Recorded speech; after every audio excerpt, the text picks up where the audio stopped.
Jag vill också gärna här, vi klarar lite tekniska problem här, men vi börjar nu. Så att, från ganska välkommen till Sajtsalongen, det är ett samarbete alltså mellan tidskriften Sajt, Milliken och filosofiämnet på Södertörns högskola. Vi ska under den här eftermiddagen här fira Edmund Husserl, den tyske filosofen och teologen som fyller 150 år i år.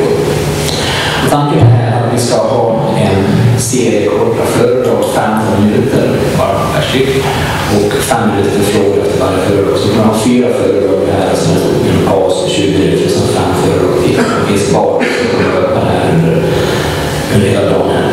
Och föredragen är på svenska, men medlemmarna på det första föredraget. Därför, this is why I now switch to English to introduce our first speaker, who is Professor Emeritus IJsseling, who was a professor at the Catholic University of Leuven and was also distinguished director of the Husserl-Archives in Leuven for 25 years as an understand. So this is a very long and important career. I'm very happy to introduce Professor IJsseling, please.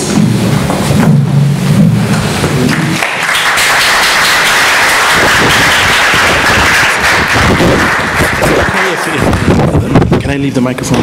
Yeah, that's okay.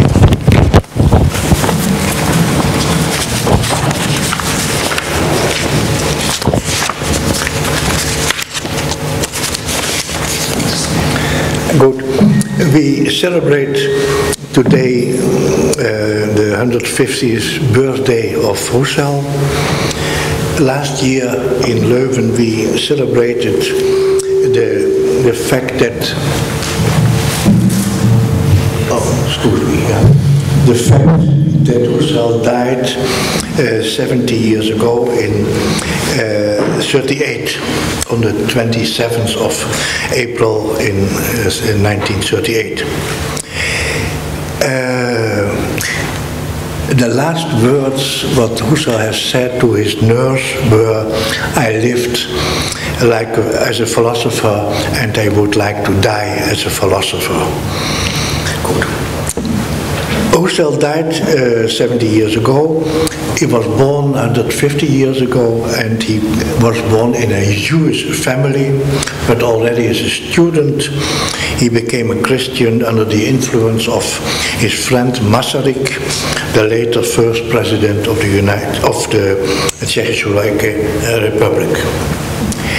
Already before Husserl's death, some of his friends were very anxious about what to do with the many unpublished material of Husserl. Husserl during his life didn't publish so much, but he wrote every day, and namely in a Gabelsberger steno, a kind of shorthand. And it was well known among all his friends that there were thousands and thousands of pages handwritten by Husserl, and several of them were already transcribed, among others by Edith Stein.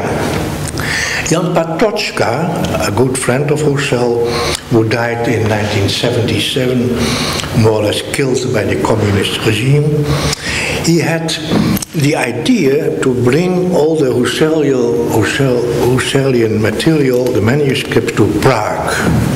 Prague had played a big role in Husserl's development, and also in the early 30s,